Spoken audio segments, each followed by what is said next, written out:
ասում է եւ այդ մեկը դու ես, այդ մեկը դու ես, այդ 40 անգամ։ Սարավանի սունկը կերած մարդ այդպես բան չի անի։ Վստահության շատ բարձր մակարդակ ունի Սամվել Կարապետյանը, ակնհայտ մեծ հեղինակություն ունի։ Միլիարդատիրոջ ղեկավարումը երկրի, այլ կարգավիճակա, կուկուռուզու տողինը այլ կարգավիճակա, չէ։ Բարև ձեզ հարգելի հեռուստադիտողներ, Եվրոմեդիայի տաղավարում զրուցելու ենք Ուժեղ Հայաստան կուսակցության պատգամավորական թեկնածու Էդգար Ղազարյանի հետ։ Շնորհակալ եմ հրավեր ընդունելու համար, պարոն Ղազարյան։ Ես շնորհակալ հրավերի համար։ Պարոն Ղազարյան, քարոզար շովը արդեն քանի օր է մեկնարկել է։ Ոնց կբնութագրեք այս առաջիկա օրերը, ինչ կարող եք ասել,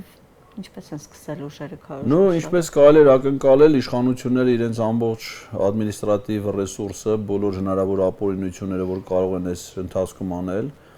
շարունակում են իրականացնել։ Ցավոք սրտի Ուժեղ Հայաստան դաշինքի առաջնորդը Սամվել Կարապետյանը զրկված է ընտրողների հետ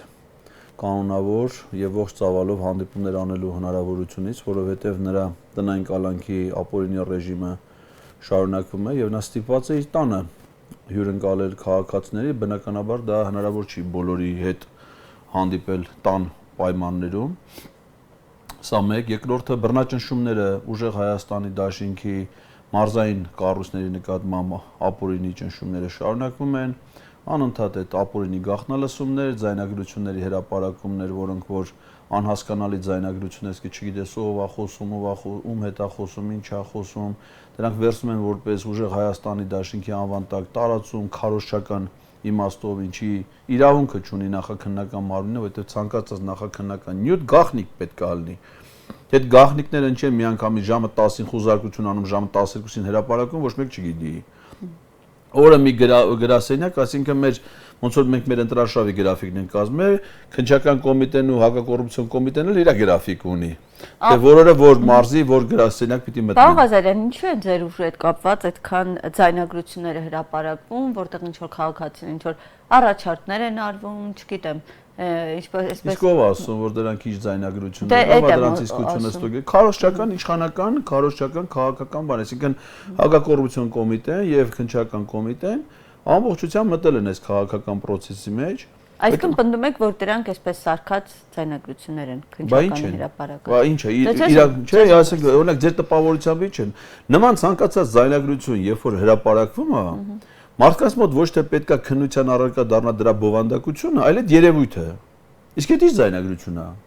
Ով է արել։ Մեր համանadrությամբ երաշխավորված է, չէ՞։ Հիմա ես ձեզ հետ հեռախոսով խոսելը նոր եմ եկել, չէ՞։ Մեր խոսակցությունը գաղտնի է։ Դա իմ եւ ձեր գաղտնիքն է, մարդ ենք իրար հետ խոսում ենք։ Պիտի մեզ նստեն լսեն այս պետությունը։ Հազար բան են մարդիկ իրար հետ խոսում։ Ով ասում որ դա ինչ-որ մի բանի հետ է կապված, չէ՞։ Այդ ապօրինությունը է այդ մարդկանց գաղտնիլը։ Տեսեք, մարդիկ այդ ընդհանրապես իրար հետ ինչ են ասում, WhatsApp-ով զանգի, Telegram-ով զանգի, բաց կապով ինչի է զանգի, չէ՞։ Սովորական մարդիկ իրար հետ խոսում։ Հենց այդ առաջացնում ասում են, եթե ինչ-որ խնդիր չկա, մտավախություն չունեն, ինչ են անդադարձում փակ կապերով։ Իսկ ինձ ուրիշ բան է հետաքրքրում։ Իսկ մարդիկ ինչի են ի սկզբանե մտավախություն ունենում, որ իրենց կարող է գաղտնալսեն։ Հիմա Հայաստանում բոլոր մարդիկ անհանգիստ են, որ բոլորին լսում են։ Էդի չէ, այսինքն մենք էդի ժամանակաշրջանում ենք ապրում։ Ով է մեզ լսում, ով իրավունք ունի։ Այդ պետական մարմինները ԱԱՑ-ալի ինչ ուզում ալնի, դրանք մեզ ծառայություններ մատուցողներն են։ Եթե գաղտնալսելու հնարավորություն են, թող այդ նարկոտիկ ծախողներին լսեն, թող այդ իշխանականներին լսեն։ Մի հատ լսել եք ձայնագրություն, ենթադրենք, որ մի հատ մարզպետ խոսի մի հատ գյուղապետի հետ։ Գուցե իրանց այդպես կասկածել ինչ որ ձայնագրություն։ Դե թող մի ձայնագրեն դրան լսենք, էլի։ Այնքան հետաքրքիր կլինի, օրինակ Արմավիրի հիմիկվա մարզպետը նախկին հանրապետական գյուղապետ է։ $32,000 Rolex ժամացույց է հայտարարել, 20 միլիոն դրամի էլ ոսկյա զարդեր։ Ջայ տղա նորա կրծուն ստացել, մի քանի 2 տարի առաջ 24 թվին է ավարտել բուհը 30 քանի տարեկանում։ Հələ մենք դրա խոսակցությունները տնեն լսենք, տենանք, այն ինչ է խոսում հիմա։ Ասենք օրինակ Արագածոտնի աշտարակում Նիկոլ Փաշինյանը գնացել էր հանդիպման, ուսուցիչ երեխեքի գլխներին կանգնած, երեխեք դրոշները բռնե կանգնել են ԿՊ-ի։ Այսօր ասեց, որ ազատման դիմում են, հրաման է եղել, որ ազատման դիմում գնան։ Չէ, ինձ ուրիշ բան է հետաքրքիր։ Կազմակերպվել է, չէ՞ դա։ Նշանակում է մարզպետ զանգել է դպրոցի տնօրեն երեխեքին դրոշները որտից վերցեն, որտեղ կանգնեն, տղա աղջիկ կանգնեն, ոնց չէ։ Սա արվել է, չէ՞, բայց ձայնագրություններն ուր են։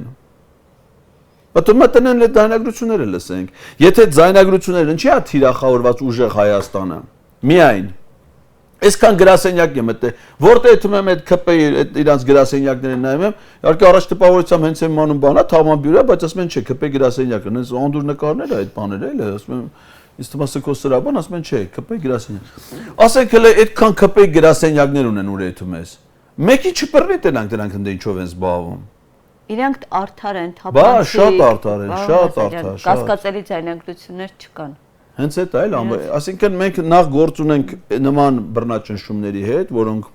կան ոչ հավասար մրցակցային պայմաններ արդեն իսկ գոյություն են, բայց դրա փոխարեն ի հակադրություն դրա ունենք հասարակություն շատ լավ մթնոլորտ։ Ես անկեղծ եմ ասում, նույնիսկ զարմացած եմ։ Այ ինչ են շփումներն, այդպես քայլում եք, ինչ են քաղաքացիները։ Մենակ չեն քայլում, տուն ենք մտնում մարդկանց, ասենք, ես ինքս արդեն ես իմ քանի հազար մարդու տները բնակարաններ կլի, բան դուրը ծեծում ենք, թույլտվություն ենք ստանում, մոտենում ենք, խոսում ենք մարդկանց հետ։ Մեծ մասը ոնց որ սպասեն այդ փոփոխություններին։ Վստահության շատ բարձր մակարդակ ունի Սամվել Կարապետյանը, ակնհայտ մեծ հեղինակություն ունի։ Ուղղակի, քանի որ այդ բռնաճնշումների մթնոլորտ կա, շատերը լուր են, ասում եմ հասկացանք։ Մենք իրար sense է էլի մեր հաղորդակցման ձևը։ Ու եթե բան անում, ասում եմ տղաս ստեղ աշխատում, բանը, ես կինս, չգիտեմ, պետական մանկապարտեզում աշխատում։ Լավ է։ Մենք արդեն հասկանում ենք, որ ինչ տրամադրությամբ է վերջը մարդկանց հայացքը, բանը երբեք չի խափում, էլի, մարդիկ անկեղծ են։ Մտավախություններ կան իրենց մոտ։ Մենք շատ քիչ դեպքեր ալում, որ ասենք այնց Յարի Նիկոլական, էլ ասենք օրինակ այտենց եղել է, մի տուն մտանք Ամուսինը ասենց եկավ մի անգամից ուզեցին, թողեք գնացեք բաները, կնիկ արցակվա վրան շան լապտոպից գա։ Ասած է ինչ ես խոսում են մարդիկ։ Պարզել որ նույնիսկ տան մեջ այս բանը չկա։ Տարբեր կարծիքներ ունեն քաղաքը։ Տարբեր կարծիքներ կա ու մեծամասնությունը ես վստահ եմ որ ուժեղ Հայաստանը այս պայմաններում շատ մեծ վստահություն ունի, հնարավորություն ունի առաջի փուլով ընտրություններում ամանավանդ որ ամեն շաբաթ մի հեղափոխական ծրագիր է, որ ասենք այն ծրագրերը, որ այսօր ասենք Սամվել Կարապետյանը առաջարկում է, դրանից մեկը բավարար է, որին 50%-ից ավել ձայն հավաքի։ Ասենք օրինակ այսօր առավոտը հայտարարվել է, չէ, որ յուրական 4-րդ երեխայի ծնվելու դեպքում հատկացվելու է 2 միլիոն դրամ ընտանիքին, 5-րդ երեխայի ծնվելու դեպքում ընտանիքին հատկացվում է բնակարան։ Ասենք այդ ծրագիրը իր բովանդակությամբ եւ սոցիալական խնդիրալուծում, եւ դեմոգրաֆիական խնդիրալուծում, եւ ընտանիքի ամրության, ընտանեկան համերաշխության ծրագրի հետ կապված ինչ են ասում են այսպես վերամբարձ հայտարարությունների հնչում են, ներկայացում են, բայց չեն ասում թե ոնց են դրան հասնել, օրինակ ծրագրի այս կետը ոնց են իրականացնելու։ Ոնց են ասելու։ Օրինակ այդ ծրագիրը կամ աղքատության կրճատման ծրագիրը հստակ հայտարարվել է, ստեղծվելու է առանձին հիմնադրամ, յուրաքանչյուր ծրագրի իրականացման համար մի հատ առանձին պետական աջակցության հիմնադրամ է ստեղծվել, այսինքն պետական բյուջեից դուրս մի հատ առանձին հիմնադրամ, որտեղ մի մասը գումարի, ենթադրենք 10%-ը հատկացնում է պետությունը, որովհետև դա պետական հիմնադրամ է, պետական մասնակցություն թեկուզ սիմվոլիկ պետք է լինի։ Մյուս միջոցները հատկացնում են Հայաստանում եւ արտերկրում ապրող հայազգի գործարարները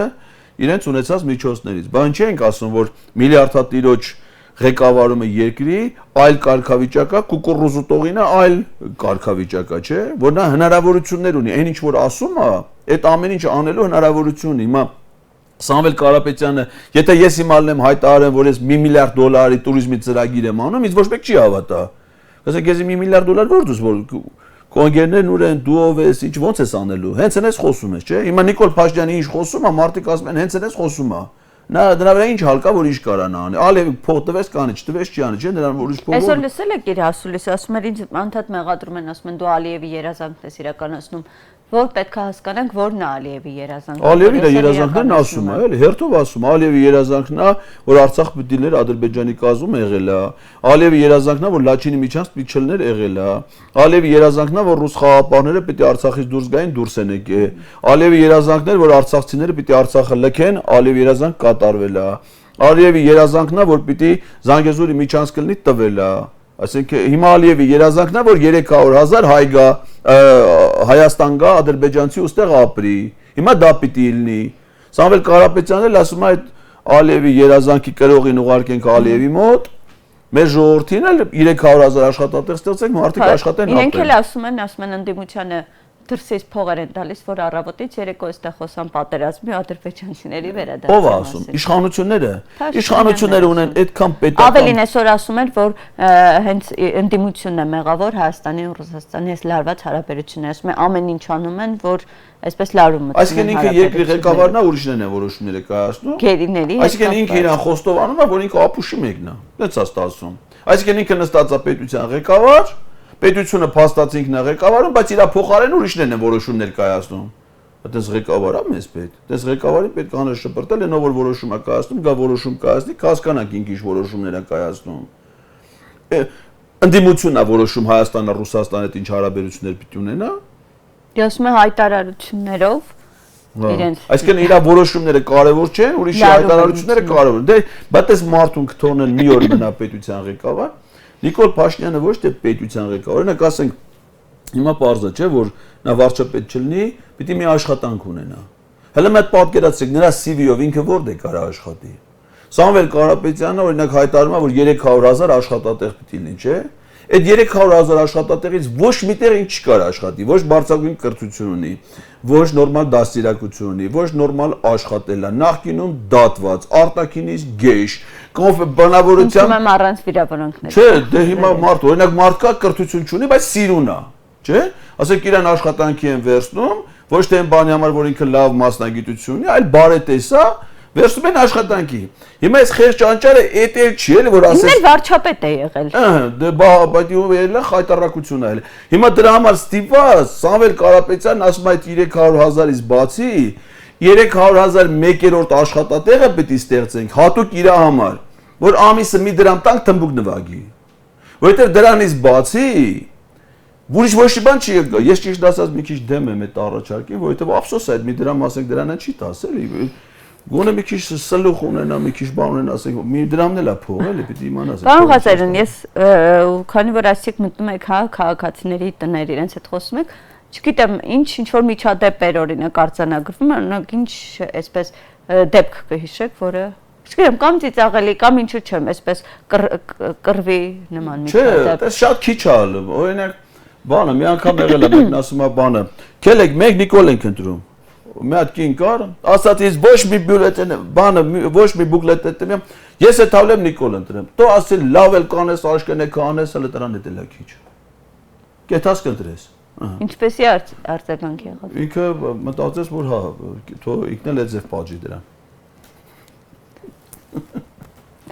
Ամեն մարդ մտածում է ոնց պատժի։ Պարոն Ղազարյան, այսօր նաև հայտարարեց, որ արդեն դատական հայց է ներկայացրել Սամվել Կարապետյանի դեմ սնկերի հետ կապված այդպես մեծ աղմուկ բարձրացած հայտարարության հետ։ Սրա վերաբերյալ ինչ կարող եք ասել։ Դե հիմա դատական հայց է ներկայացրել կողմերի իրենց տեսակետները։ Ես ինչ պետք է ասեմ։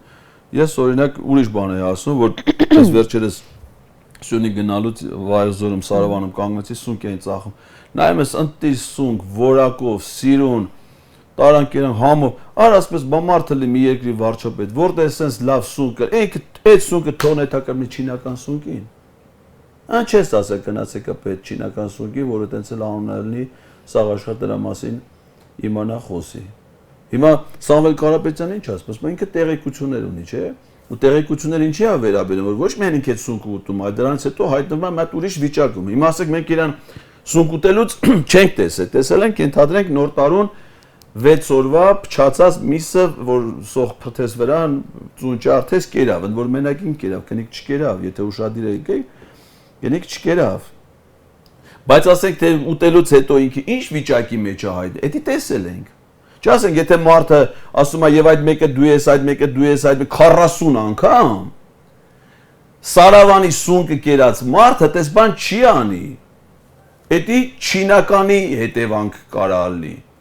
Հիմա ասենք եթե մենք իրան սունկ ուտելուց չենք տեսել, բայց հետևանքը տեսել ենք։ Հիմա դուք ես Սամվել Կարապետյանի ասածը որ լսում եմ, իր տեսանյութը նայում եմ, ասեմ այդ սունկը։ Բաղազ այնպես նորմալ եք համարում, նման օրինակ քաղաքացի ինֆո լսում է, չէ՞, սպասում է օրինակ, որ պետք է այս գործիչը օրինակ կլինի ընդդիմադիր իշխանական, ինչ որ առաջարկ ներկայացի կամ ինչ որ նման խոսույթ երբ որ սունկերի կռվեն միմյանց հետ տեխնացուները անում, այսպես հակադարձում։ Այս խոսույթը 5 շաբթի օրը Սամվել Կարապետյանը արդեն ձևավորել է կառավարության նիստի մի ձևաչափ, որտեղ ամեն շաբաթ հանդես է գալի մի հեղափոխական բնույթի հայտարարությամբ, ասենք $1 միլիարդ туриզմի ոլորտում ներդրումը դա հեղափոխություն է, ոչ միայն զբոսաշրջության, այլ էկոնոմիկայի ոլորտում ընդհանրապես 160,000-150,000 դրամ հատկացնելը ծայրահեղ աղքատ ընտանիքներին եւ մի քանի ամիս հետո Հայաստանում աղքատությունը, ծայրահեղ աղքատությունը վերացնել եւ 5 տարվա ժամկետում այդ աղքատությունը բերել հասնել մինչեւ 0-ական մակարդակի, դա հեղափոխություն է։ 300,000 աշխատատեղ էս փոքր երկրում ստեղծելը դա այսինքն Սամվել Կարապետյանը 20,000 մատչելի զինվորականների համար վարձատրություն, սպայական անձնակազմի համար մատչելի բնակարաններ։ Սրանք բոլորը հեղափոխական առաջարկներ են։ Այն մյուսը, լսել եք դրանից ինչ-որ մի հատ առաջարկ։ Սրտիկ, ես ձեզ սիրում եմ։ Ասում եմ, ես խաղաղություն եմ բերելու։ Ասում եմ, ասում ամենակարևորը ես խաղաղություն եմ բերելու, պատերազմ չի բերելու։ Պատերազմ բերողը։ Պատերազմ բերողը ո՞նց կարա խաղաղություն բերի։ Իրա խնդրեմն է, որ ինքը մեր ժողովուրդը տեսեք 18 թվին, 21 թվին, չէ, իրան ինչի էին ընտրում։ Հույսեր էին կապում իր հետ, չէ, ասում են, որ այս մարդը էսա խոստանում անի, լավ բան կանի, խաղաղություն կբերի, անվտանգություն, զարգացում, արդարություն կհաստատի, հարուստների դեմ կառնի, չէ։ Այդ հույսով էին իրան ընտրում։ Հիմա այդ նույն մարդիկ, որոնք այդ նույն հույսերը, նույն երազանքներն ունեն, դա Սամվել Կարապետյանի հետ են կապում։ Ասում են, էսի չի կարա անի, այս մի մարդը կարա անի, որտեղ ունի այդ կարողությունները։ Հասկանում եք, մարդը նաև մեզանից յուրաքանչյուրը ունի ինտելեկտուալ, ֆիզիկական կարողությունների որոշակի աստիճան։ Ամեն մեկս պիտի մեր չափով չելնենք, ասենք հիմա ես ամենամեծ ցանկության դեպքում 150 կիլոգրամանոց ծանրաձող չեմ կարա բարձրացնեմ, որ մարզվեմ էլ 10 տարի էլ անցնի, 4 ժամկետ էլ պաշտոնավարեմ, չէ՞։ Դա իմ ֆիզիկական ուժերից վեր է, բայց սպորտսմեն կա, մարդ կա, որ դա հանգիստ առանց մեծ ջանքերի կարում է, չէ՞ բարձրացնել։ Հիմա դրա համար ծանրամարտի առաջնությանը ոչ թե ինձ պիտի ուղարկեն,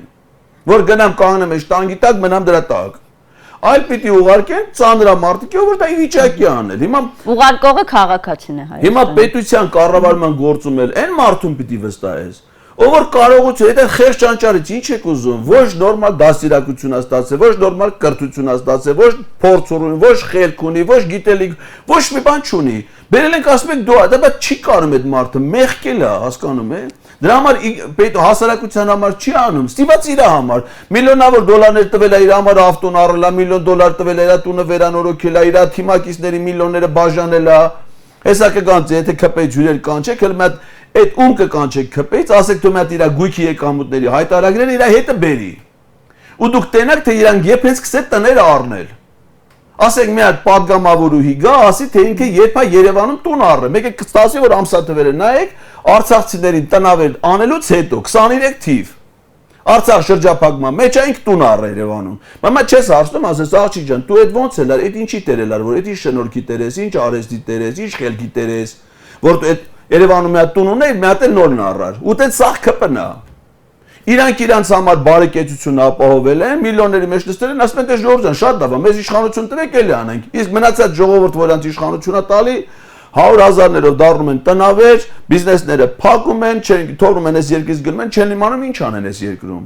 Հիմա եկել է այս ամեն ինչի փոփոխությունների ժամանակը, որ մենք այդ փոքրիկ խմբակին, որոնք իրանք են իրանց իշխանության միակ շահառուն,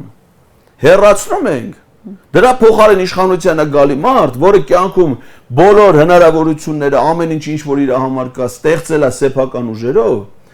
չունենալով որևէ պաշտոն հավակնություն, արդեն միլիոնավոր դոլարների հսկայական ծրագրեր արել, ոչ միայն բարեգործական,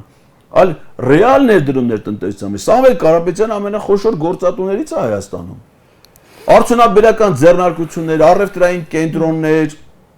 այդ չեմ ասում հեծը որ իր հսկայական ներդրում այն ծրագրերից։ Պարոն Ղազարյան, եթե ընտրությունների հունիսի ասենք 8-ին պարզվի, որ ինչպես դուք եք ասում, չի հաջողվել այս իշխանություններին տուն ուղարկել, ոնց որ դուք ասացիք, ու հանրությունը որոշել է իր քվե, որ պիտի իրենք մնան իշխանության։ Կընդունեք, որ սխալվել եք, ինչ եք անելու։ Մենք սխալվել։ Այդ դեպքում, եթե ընտրությունների արդյունքում կրկին վերընտրվի իշխանություն։ Եթե ընտրություն լինի, ո՞նց կարա դրանք հաղթեն։ Իրանք մենակ կարան հաջողություն ունենան, հիմա ընդհանրենք այս ապօրինությունները անում են, մինչև վերջ կարողանան անեն։ Այդ դեպքում միայն կարող։ Հիմա ասենք օրինակ ընտրությունը որն է, որ պիտի մարդը որոշի, ընտրում է Սամվել Կարապետյանին, թե Նիկոլ Փաշինյանին, չէ՞։ Ոնց պիտի անի, երկուսի հետ է շփվի, չէ՞։ Հիմա Նիկոլ Փաշինյանը գնում է բոլորի հետ շփվում է, Սամվել Կարապետյանը այսօր որ պիտի գնա Շենգավիթ համայնքում, Շենգավիթի բնակիչների հետ հանդիպել չի կարա գնա։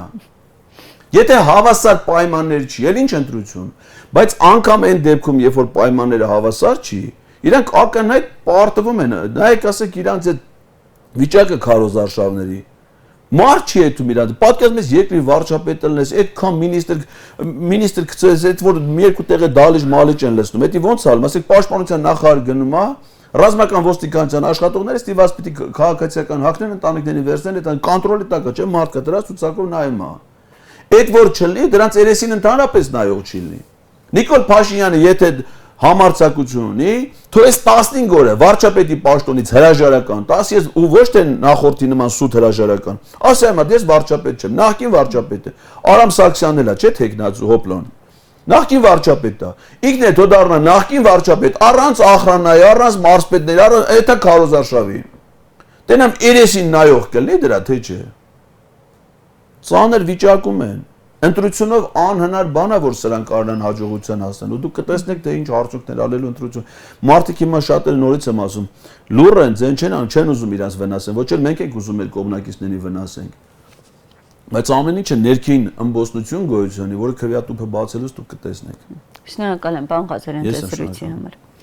Անգելի հաստատիտողներ Եվրոմեդիայի տաղավարում զրուցում ենք ուժեղ Հայաստան կուսակցության պատգամավորի թեկնածու Էդգար Ղազարյանի հետ Շնորհակալ եմ հետևելու համար կհանդիպենք